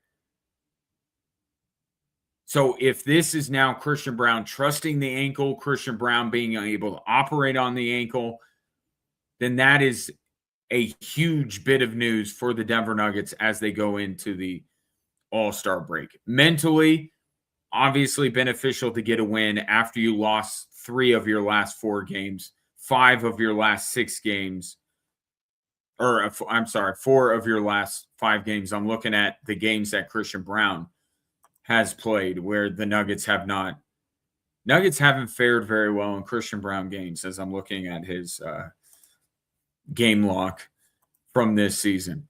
But the Nuggets going into the break had lost 4 of 5 before that Memphis win. So, yes, they needed it. But more importantly, to see one of these players who has been out come back and make a big impact is good news for the Nuggets when they come out of said All-Star break. And Christian Brown, no chance that he re-aggravates an injury because he's not an All-Star. That's not a shot. That's actually a positive thing because the Denver Nuggets can't afford another injury, especially to a guy that has already been back from injury, injured again, back from injury. So the Nuggets end the first part of the season with a win, 122-116. Our third story today, and we are not going to run afoul of the Olympics or their television partners. Just trust me on this. Team USA won today by a final of 5-1 in their first game of the Olympics. Brock Nelson was the best player on the ice. 2 goals. Could have had a third, or could, I should put it this way. Should have had 3, could have had 3. 1 was waved off due to goaltender interference. Could have had 4, but a shot rang off the post. Brock Nelson, a guy that was a third-generation Olympian, you could tell he was as excited as anybody to be out on the ice, and he was the most impactful player for a 5-1 U.S. win. Brady Tkachuk, Tage Thompson, Austin Matthews, the other goal scorers for Team USA. Canada, as you always have one eye on our neighbors to the north, they won as well, an even more resounding win because they scored 5 goals and didn't allow any against Czechia. Nathan McKinnon with a goal. Macklin Celebrini, Mark Stone, Bo Horvat, and Nick Suzuki, the other goal scorers. So far, both Canada and the U.S. look very good, and Avs players look very good. Gabriel Landeskog yesterday had a goal. Nathan McKinnon today had a goal. Brock Nelson had 2. And the irony of it all is that McKinnon and Nelson both scored on the power play, which is not what they do when they're with the Avs. But then again, as talented as the Avs are, they don't have Sidney Crosby and they don't have Connor McDavid. The McKinnon goal was Makar to Crosby to McDavid to McKinnon. So, yeah, you're not stopping that. And the Avs are never replicating that lineup on the ice at any point. So no true answers to the question that is, how did the Avs get right on the power play other than trade for both Sidney Crosby and Connor McDavid? 719-247-1313. Take your thoughts on the 3 stories that are driving this show. Not just hockey going on in the Olympics today. A couple of Americans, one perhaps with a disappointing medal and one with a medal that, regardless of the color, she should be extremely proud of it. That's next here on 740 KVOR and Extra Sports 1300.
This isn't hockey. This isn't figure skating. This is extreme international ice racing where 90 horsepower monsters tear up the ice with 1,600 steel studs and zero fear. It's happening Sunday, February 21st at the Broadmoor World Arena. Buy your tickets today at axs.com. So my attention was mostly on hockey today, or my anticipation was geared towards hockey. Um, I get super into the Olympics. I will love the Olympics. I'm watching everything, and few other things today happened around the hockey. Um, one good and one bad. Or one bad and a couple of good. So let's get the bad out of the way first. Chloe Kim, who is the two-time reigning Olympic gold medalist in halfpipe for snowboarding, got silver today. Now, that's not bad, right? Silver medal, but she was going for the three-peat. And maybe she could call up Patrick Mahomes and learn how to cope with not getting a three-peat. But I mean, Chloe Kim is still amazing at what she does, and the fact that she's competed in this event, she's basically 3 for 3 in terms of getting medals. I'm sure she'll be a little bit disappointed that she had to get the silver instead of getting the three-peat, but Chloe Kim picking up the silver in half pipe. And then this story, which we started the Olympics really with all the discussion about Lindsey Vonn and athletes who, like, where is the line in terms of athletes that should compete, that old line of, are you hurt or are you injured? And we all said that Lindsey Vonn was injured, and Lindsey Vonn's like, no, I'm hurt. I'm competing. And then she got injured. But just that's kind of the tone that was set when it comes to Team USA, an athlete battling through an injury that we are accustomed to seeing no more of that athlete for a while. You tear your ACL, you're done. Lindsey Vonn said, the heck I am. So that was the tone that was set. And you fast forward to today, and Jessie Diggins, the most decorated cross-country skier in U.S. Women's history, she fights through bruised ribs to win bronze today. Feels like a gold medal, given what she had to battle through. But she ends up getting the bronze in these distances always mess with me. It's the 10-kilometer freestyle. She finishes third and then collapses in pain. But she's able to do a 10-kilometer race on skis with bruised up ribs to add to her medal collection. And she sustained the injury earlier in the week in one of her other events. And watching her collapse was both terrible and awesome at the same time, because it's terrible because she's in like obvious pain and you never want anyone to go through that, but it's awesome because of the strength that she summoned to be able to finish that race and finish in a medal position. We were talking about Lindsey Vonn, like if she just, and unfortunately she didn't end up doing this, but if she just finishes a race, that's a huge accomplishment. Diggins, without as severe an injury, I grant you, but still a fairly significant injury, gutting it out and getting bronze. And it just speaks to the mentality of these Olympians, which is I only step onto my sport's biggest stage once every 4 years. It is going to take everything to keep me out and keep me from competing. You saw that with Lindsey Vonn. You see it today with Jessie Diggins. I mean, that's the Olympic spirit, right? That's why I'm a sucker for these sports that I know very little about and why I'm locked in and riveted because of that Olympic spirit that is in every one of these athletes. And Jessie Diggins showed that again today. Again, the most decorated female U.S. cross-country skier of all time. And then there was this one I wanted to get to. Just, again, kind of that Olympic spirit as well on display. So the U.S. curling team, men's curling team, unfortunately getting destroyed today. In curling, you can concede a match. You could be like, yeah, we're done here. U.S. didn't. The U.S. didn't because they wanted to make a substitution. They wanted to bring in Rich Ruohonen. I hope I said his name right. It will certainly be pronounced properly by NBC tonight on the primetime coverage. But Rich is the alternate for the men's curling team. He is 54 years old. And you want to talk about only getting a chance every 4 years. If you keep missing that chance like Rich did, all of a sudden you wake up, you're 54 years old, and you still have not competed in the Olympics. And today he got his opportunity.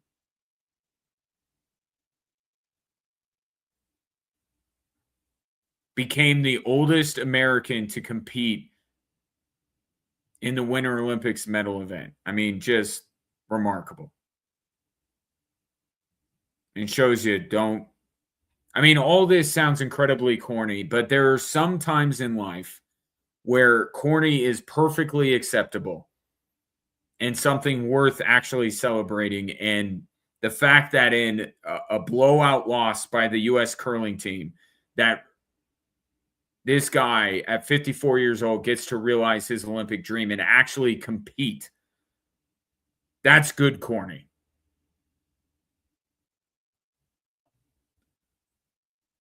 In fact, there's a 52-year-old snowboarder for Austria as competing. Remember, this year has been like the year of the 40-somethings. Lindsey Vonn with her comeback, Joe Flacco, Aaron Rodgers, LeBron James. All of these around 40-year-old athletes that are still showing something. And now here's a 54-year-old competing in the Olympics. And by the way, they didn't pull him out of the crowd. He was an alternate. So, he earned his way to Italy. It's just that he was in the alternate spot. But the guy still was going to Italy on the team.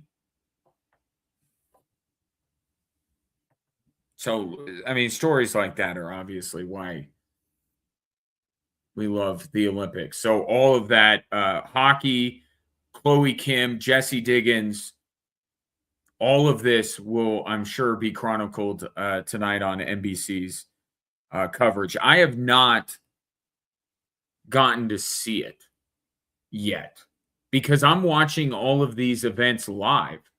So I'm like, why would I want condensed, edited, time-shifted stuff? And I don't begrudge anybody that is. I'm just saying if you watch it live, why are you going to watch the primetime coverage? So I haven't seen any of the primetime Winter Games coverage from NBC. But they got a lot to showcase tonight. Medal count. I was going to get to that. So U.S. is tied for second after what is this? Day 6, day 5. I had it down somewhere when I did the Olympic updates on the other radio stations. But anyway, here through Thursday, because everything's done, through Thursday, United States tied for second in the total medal count. The leaders are Italy. So they have a chance to win on their home turf. They have 17. United States and Norway are tied with 14. The gold medal count, because we're Americans and we're highfalutin, we care very much, maybe even more so about the gold medal count than the total medal count. Maybe we shouldn't be, but we are.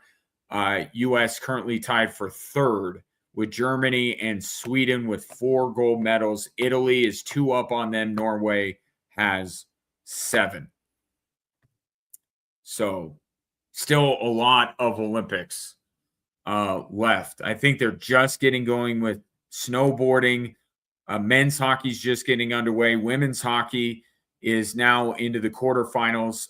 U.S., speaking of U.S. and Italy, the women's team will play Italy tomorrow in the quarterfinals. So another chance to see Hillary Knight and company. U.S. in the prelim or the round robin, 20-1. They have outscored their opponents, including Canada, who they beat 5-0 yesterday. Again, my days are getting all jumbled up. But that's where things stand out in Italy. 719-24-7. 1313. Last call for your text on this Thursday. Coming up next, perhaps you have heard the NBA looking at expansion. Why expansion could lead to the very end of one of the most fierce rivalries the last few years in the NBA. That's next here on 740 KVOR and Extra Sports 1300.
So we know that the NBA is going to be expanding soon. Most likely, it will be Seattle and Las Vegas that get NBA teams, and that creates a little bit of an imbalance when it comes to the East and Western conferences. And Shams Charania was on NBA Today on ESPN talking about what that could mean. Now, we're a few years away from it, but it's significant if you're a Nuggets fan because right now, although we started to move away from this, I think that the Nuggets are done with Minnesota giving them problems, but you won't fully know that until the playoffs roll around, right? Like that's where if they happen to match up and Denver gets the better of Minnesota, then it's done. And although Minnesota would be like, well, then do we get a shot to kind of answer back at them? There's no doubt that right now, one of the few rivalries that exist in the NBA is between Minnesota and Denver. Well, the most logical candidate to move to the East would be Minnesota, given geography. So we could see one of the fiercest rivals in Avalanche history, the fiercest rival, move to the East, effectively killing that rivalry. And while I wouldn't put Minnesota and Denver on the same level as Avs and Red Wings all time, certainly right now that's the Nuggets rival. And let's be, honest, other than the Lakers, how many teams have you ever classified as a rival of the Denver Nuggets? Now, my thought is that this would have eventually ran its course. It is not a forever rivalry because there are other factors at play here when it comes to the Lakers and the Nuggets and why that is has been a bigger rivalry. But it would effectively, let's say that these two teams continue to battle in the playoffs for the next couple of years, and all of a sudden here comes Vegas and Seattle and Minnesota's gone. It would kill one of the few rivalries that the NBA has, but can't argue with the logic of moving Minnesota to the East once Las Vegas and Seattle get into the league. And by the way, I think this is one of the few times that, and I can make the argument I normally do, watering down the product. You're spreading the talent out too much. You don't need this many teams. And I would still believe that with Vegas and Seattle. But here's where I can't argue. One is we get back the Sonics. Even if it waters down the league, to get the Seattle Supersonics back is important. Two, being a frequent visitor to Vegas, as I am, there is no limit to the number of professional leagues that can have a team in Vegas and they work. I've seen it firsthand. Now, do the Raiders or the Golden Knights have the best, especially the Raiders? The Raiders have no home field advantage. Zero. I mean, it's like the Rams and Chargers playing at SoFi.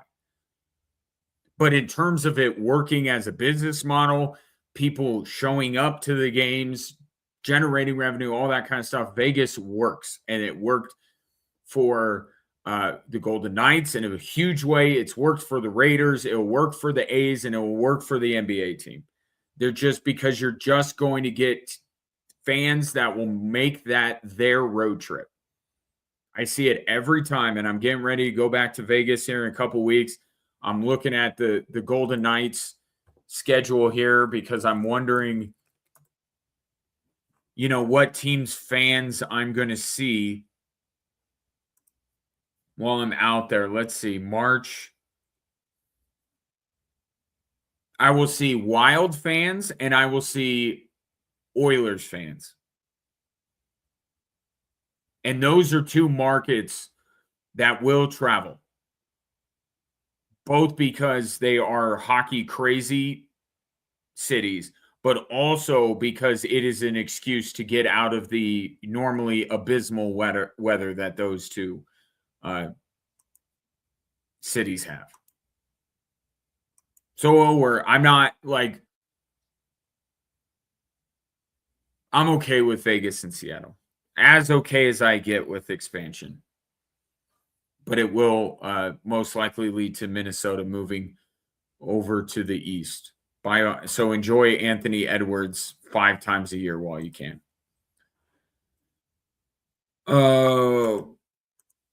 What else did I want to? This text. We'll get to Brett's text before I run out of time. I would rather be wide awake during my colonoscopy than watch the NBA All-Star game. Okay. So Team USA versus Team World, not doing it for Brett. Still not going that route. I'm gonna watch it. Like I probably watch some of it anyway because my job. I'm still holding on to a little bit of hope that it will be worth the watch. And then this coming down from college football today, a judge has ruled, and I'm not surprised. Judge has ruled that Trinidad Chambliss, the quarterback of Ole Miss, can play this upcoming season. Why am I not surprised? Not because I am a legal genius, but because the next time a court says a college athlete cannot compete will be the first time. Diego Pavia, Trinidad Chambliss. Do these judges ever rule against these NCAA athletes? Like, I'm legitimately asking. I cannot recall a time in the last few years when all of these challenges came in where a judge ruled against the athlete. Not surprised at all that Trinidad Chambliss is going to be able to play. There's a viral video going around from the testimony today. Joe Judge, who's an assistant on the Ole Miss staff, most famous for being a flameout of a head coach with the New York Giants. So he's talking. I don't even know. I got to look at the context. I have no idea why he's bringing this up when Trinidad Chambliss is trying to be ruled eligible. So I'm very excited to go down that rabbit hole and figure out why Joe Judge was on this subject. But so Joe Judge is talking about how he tells the pregnant partners of his players that they need to focus on football and there will be no midnight feedings.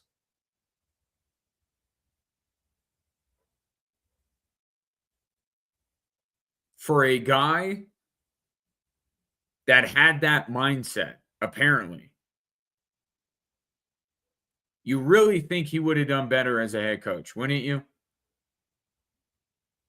Like, I didn't know where to begin when I watched that video. First of all,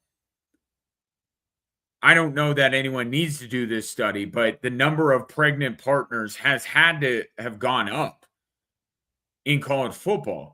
Not because of any behavior, but because all of these guys are now older than I was when I had children. Like all of these guys have been in college forever.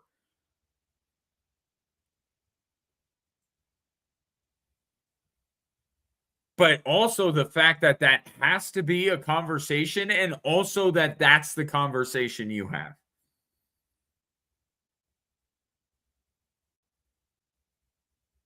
Like I don't even know what is my bigger takeaway. The fact that this discussion has to happen more in recent years, or that Joe Judge has the conversation and it goes that way, telling the pregnant partners that you need to allow your partner to be able to focus on football. I'm sure this will go very well for Joe Judge, and I'm sure it's gone well already. And there are thousands of people on social media that are voicing their support for the views of Joe Judge, which might have been okay in 1955. Good Lord, dude. Really? The more like, and look, everybody's lives are their lives. Okay. I'm not here judging. I'm just saying if there's a piece of advice that you think would be a little bit better than telling the pregnant partners of these players you need to let them focus on football and no midnight feedings, how about you tell your players that maybe while they're in college is maybe not the best time to have a child? Like maybe that would be the best piece of coaching that Joe Judge has done recently is to urge his players, you know what? Don't have kids right now. Wait till after your 10th year of college football and then go ahead and start your family. But no, it's the pregnant partners of the players. You need to take care of it while they focus on playing football. Oy, oy, oy. Joe Judge, an American classic. That dude. Classic? I don't know that's the word I want to use, but I'll use it anyway. What else? What else? I think that's everything. Canada and US hockey, big blowout wins. Nuggets end the first part of the season on a high note. So yeah. That's all I got, except for this. Very important. Oh, Ray, reminding me, just because we don't pay off these things, we talk about these stories and then we don't follow up. Cortland Sutton took to social media today saying that chapter closed post that he had yesterday is about chapter 8, which coincides with 8 years of his NFL career. As we said on the show yesterday, nothing to see here and there, straight from the source, Cortland Sutton. I'm not cut. The season just ended. Now, to a very important thing that I want to bring you. There are times, guys, where you kind of look at what you do during the day and you're like, this used to feel a little bit easier because maybe your energy isn't the same. Recovery takes longer than it should. And maybe your motivation just feels less than it has been in the past. It doesn't happen overnight. It builds until you finally stop and wonder what's changed. And what's changed may be your testosterone levels. That's why Synergetics and Low T Center can be worth checking out. They offer a free testosterone test, which gives you real information about your energy and hormone levels. If things are out of range, they can walk you through TRT. That's pharma grade, personalized, and designed to keep levels stable. They also offer peptides and GLP-1s for recovery, weight management, and overall performance with discounted options right now. And because they work with most insurance, getting answers is more accessible than most guys expect. If you're ready to feel like your best self again, book a free test at synergetics.com or lowtcenter.com. That's it for the show. My thanks to Ray and for you for listening. Back in studio tomorrow at 3 here on 740 KVOR and Extra Sports 1300.